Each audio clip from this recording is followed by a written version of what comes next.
Gallagher, a creative propeller comedian, known for dismantling watermelons as part of his law, confirmed his former ruler Craig Marquardo Variety. He was 76 years old.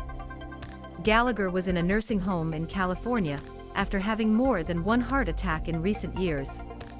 Leo Anthony Gallagher Jr., born in the Mononymous comedian in 1980 with An Uncensored Evening, was a home name, the first stand-up comedy for broadcasting on Showtime. Gallagher would continue to create several popular programs for HBO, as well as specials that lasted 12 hours longer for the network.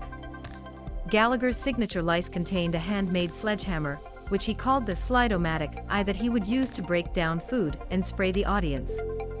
Çekiç's trademark victim was watermelon. Gallagher was also famous for its humorous word game and sharp observation comedy. While his contemporaries hosted stars in talk shows or sitcoms or films, Gallagher has been on the road in America for nearly 40 years and wandered continuously until he had a COVID-19 pandemia and played more than 3,500 live shows during his career. In his later years, Gallagher directed a Geico commercial for a long time and took part in his first film, Daniel Book.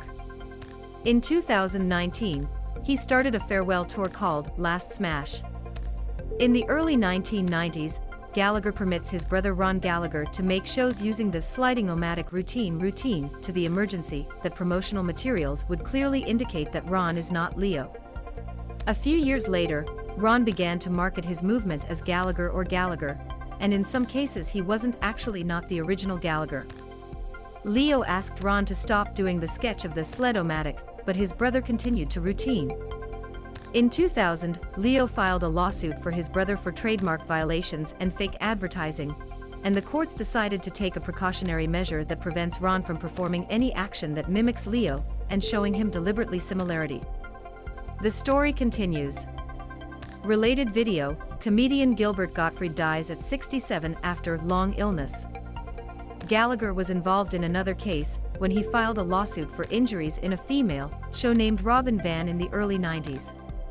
Van, looking for $100,000 damage, claimed that Gallagher had suffered a head trauma that caused him to miss a 6-month work after breaking a propeller that hit him.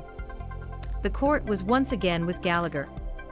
Later in his career, Gallagher faced charges of racism and homophobia in his action and even cancelled some places of places. In a disgraceful part of the Pod WTF podcast, Marin ed on the concept that his action was humiliating with Gallagher. In podcast, Gallagher doubles the offensive material and eventually comes out of the interview. In a statement given to Variety, Marquardo wrote his former client, Gallagher's detectors, an undeniable talent and an American success story. Best diversity. To Varieties.